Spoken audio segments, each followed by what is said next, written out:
लोकसभा चुनावों में करीब 6 महीने का वक्त बचा है। विपक्ष ने भाजपा की अगुवाई वाले सत्तारूढ़ एनडीए का मुकाबला करने के लिए इंडिया नाम से गठबंधन बनाया था, लेकिन लोकसभा चुनाव के फाइनल मुकाबले से पहले ही सेमीफाइनल कहे जा रहे 5 राज्यों के मौजूदा विधानसभा चुनाव में इंडिया गठबंधन की टीम बिखरती दिख रही है।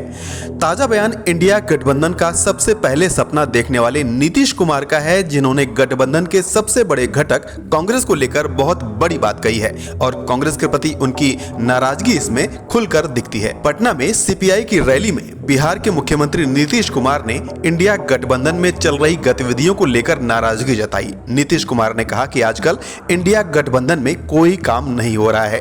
कांग्रेस पार्टी इस पर ध्यान नहीं देकर 5 राज्यों के चुनाव में व्यस्त हो गई है। नीतीश कुमार ने कहा कि देश के इतिहास को बदलने वालों को हटाने के लिए इस गठबंधन यानी इंडिया गठबंधन को बनाया गया था। सभी लोगों से कहा गया था कि एकजुट होइए और देश को बचाइए, लेकिन आजकल कांग्रेस पार्टी 5 राज्यों के चुनाव में व्यस्त है। यानी नीतीश कुमार कांग्रेस से खासे नाराज दिखे। नीतीश कुमार ने आगे कहा कि चुनाव खत्म होते ही वो फिर से सभी लोगों को साथ बुलाएंगे। उन्होंने कहा कि हम लोग तो सबको एक साथ लेकर चलने वाले हैं। उन्होंने कहा कि हम लोग सोशलिस्ट लोग हैं, सीपीआई से पुराना रिश्ता है, कम्युनिस्ट और सोशलिस्ट को एक होकर आगे चलना है। नीतीश कुमार की बातें बहुत ही महत्वपूर्ण है और उनकी बातों का बहुत ही गूढ़ मतलब निकल रहा है और साफ है कि कांग्रेस से उन्हें अब ज्यादा उम्मीद नहीं दिख रही है। वो सबको बुलाने की बात कर रहे हैं, यानी अपनी भूमिका को भी बढ़ाने की तैयारी कर रहे हैं।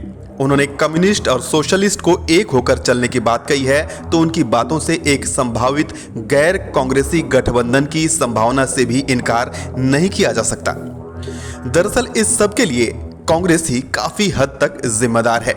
फिलहाल जिन राज्यों में विधानसभा के चुनाव हो रहे हैं इंडिया गठबंधन में, उनमें कांग्रेस ही सबसे प्रमुख पार्टी है। हिंदी भाषी राज्यों की बात करें तो राजस्थान और छत्तीसगढ़ में कांग्रेस ही सत्ता में है और एमपी में भी उसकी स्थिति अच्छी मानी जा रही है। इन चुनाव में इंडिया गठबंधन के सहयोगी कांग्रेस से सीटें चाह रहे थे, लेकिन कांग्रेस ने बड़े भाई की भूमिका नहीं निभाई और उसने 5 गांव तो क्या सुई की नोक भर तक नहीं देने को तैयार रहने वाली भाव दिखाई। इसीलिए यूपी में अखिलेश यादव जैसे कांग्रेस के सहयोगी भी नाराज हो गए, क्योंकि एमपी में कांग्रेस ने उन्हें जरा भी भाव नहीं दिया।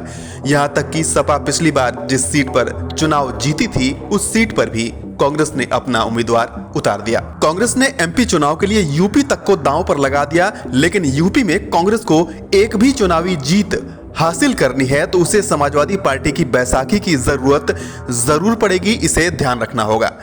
जो हालात बने हैं उसमें सपा अध्यक्ष अखिलेश यादव भी कांग्रेस के साथ जैसे को तैसा वाला हाल करेंगे, इसमें भी कोई शक नहीं होना चाहिए।